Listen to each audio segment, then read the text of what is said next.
Hello everyone. In this video, I will show you how to delete your Battle.net account first. Open your web browser and go to the official Battle.net website. Log into your account with your email and password. After you are logged in, scroll down the page and click on the support link. You will now be on the Blizzard support page. At the top, you will see a search bar. In that search bar, type delete account and press enter.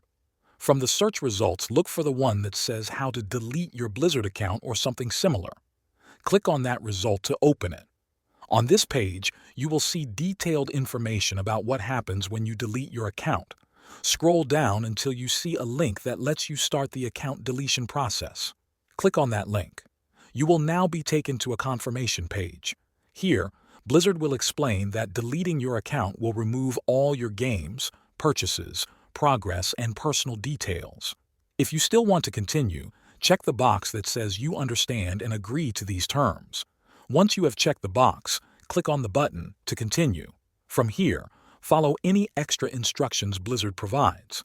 They may ask you to verify your email or confirm your identity. Once you finish these steps, your deletion request will be sent. The process can take several days, and Blizzard will send you an email once your account is permanently deleted. Thanks for watching.